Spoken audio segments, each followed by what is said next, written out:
Okay, here's one of my questions. Can a person be part of the Abrahamic covenant and not part of the new covenant? No. I agree. I agree. So so in If Romans, Paul makes it clear, if you belong to Messiah, you are Abraham's seed and heirs according to the promise.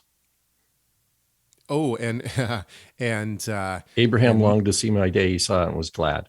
That Mike, the gospel preached to Abraham, in you, all the nations, in your seed, all the nations of the world will be blessed. I agree.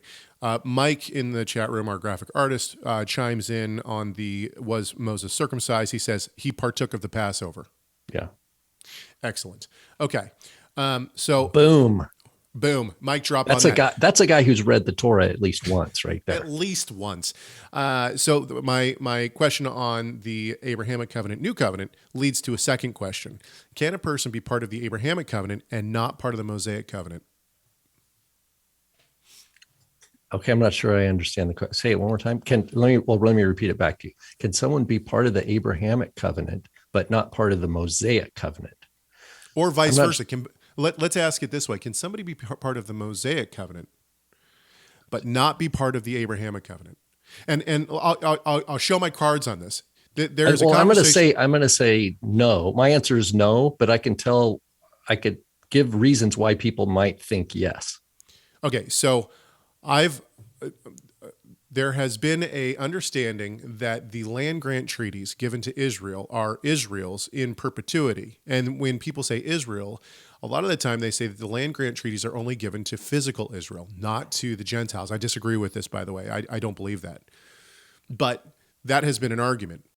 And so then there is the understanding or the belief that goes down that road that non-believing Jews are part of the Mosaic covenant, but they're non-believing Jews.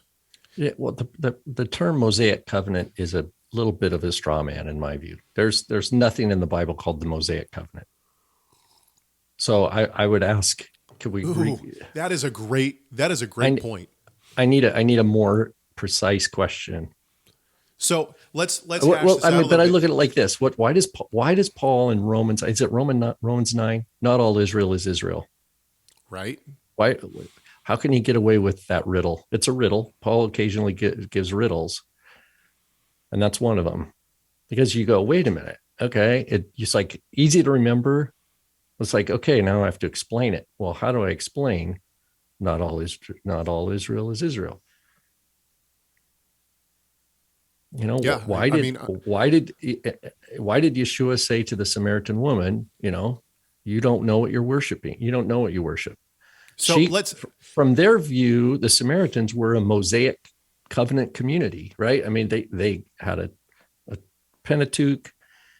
It was in Hebrew. They had a belief about where the proper place to worship was.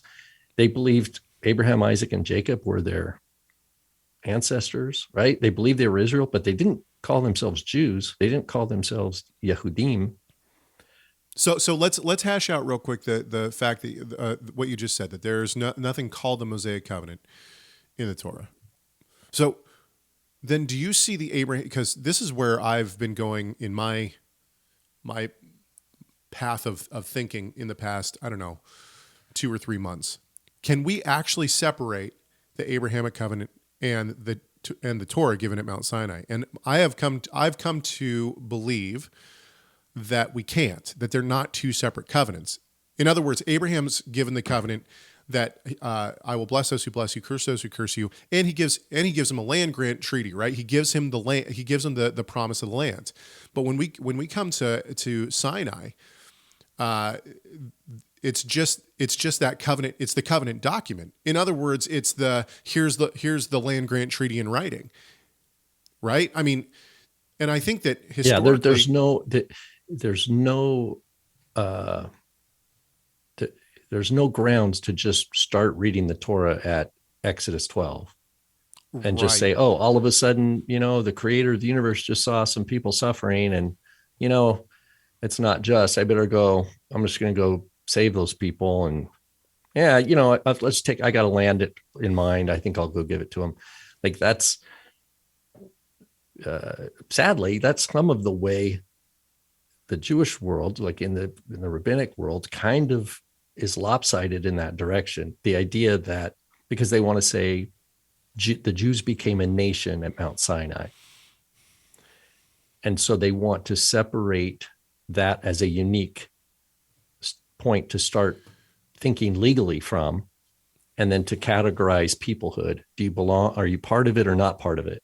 I guess one of the things that I've never thought about before is the traditional understanding from the Christian church. And when I say traditional understanding, I mean the broader understanding of the Abrahamic covenant within Christianity. In other words, does broader mainstream Christianity believe that the Gentiles were part of the Abrahamic covenant? Because Abraham was a Gentile, he was not a Jew.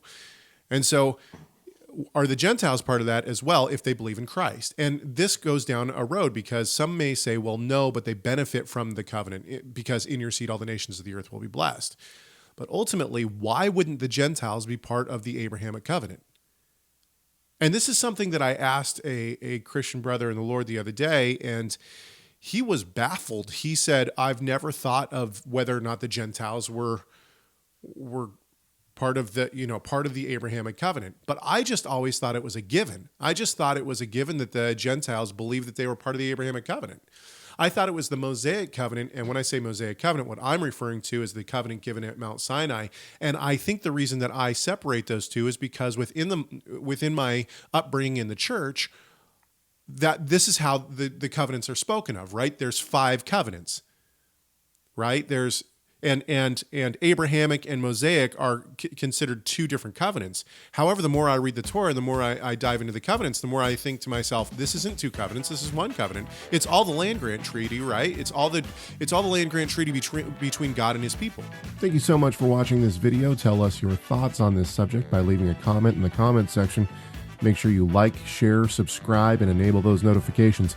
And we'll see you in the next video.